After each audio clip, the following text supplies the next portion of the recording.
You need to stop building a community in 2025. Now, a little bit of a controversial one, a little bit of advice that might be completely the polar opposite to what you might have heard and what you might have seen. Now, hear me out, because there is an explanation to this. I'm talking to you right now. If you have a very, very low following, a very low audience, not a lot of traffic actually coming through, not a lot of leads coming through. Now, the reason I say this, and the reason this is bad advice going into 2025, is, and I've done this myself. I've seen clients of mine actually do this, and people that I've seen online actually do this. And there was a time and a place over the years where it did work really well as a lead generation tool.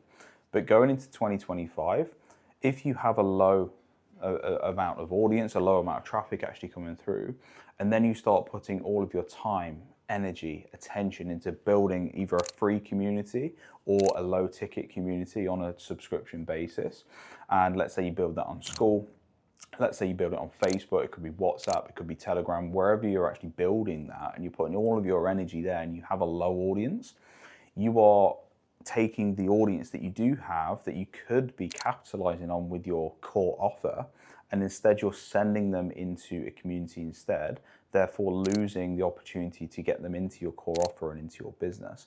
And then it's just becoming a massive distraction, and essentially you're creating an additional step that doesn't need to be there in your business if you have a low audience. Now, if you have, let's say, sub 5,000 followers or sub 10,000 followers, and you've got a low audience and you're getting, let's say, 2 or 3 sales calls booked in on a weekly basis, so quite a low amount, the moment then you start advertising your community, those 2 or 3 sales calls could then go to 2, it could go to 1, it could go to 0, because people are just going to join your community instead.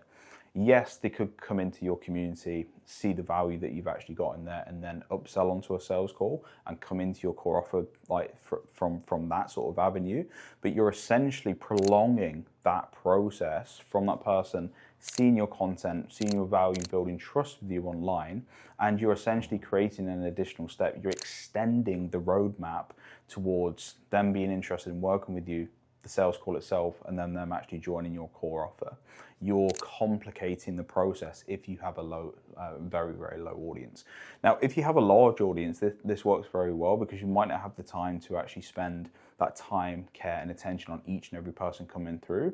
And a community is a great way to almost pre-qualify people, so you get the right people booking in for a sales call. But if you have a low audience, you need to be capitalizing on the opportunity that you've got, because you don't have a huge opportunity there. So if you're thinking of building a community in 2025 as a service provider, or you have one already and you're not getting sales through your core offer, your business isn't growing, your revenue isn't growing, your client base isn't growing, I strongly, strongly recommend sacking it off, put that community to one side and just focus on your core offer. Simple sales, keep your business simple, keep your processes simple, shorten the process between that person being interested in working with you and them actually working with you. Shorten that process drastically, and the results that will come through will be drastic as well.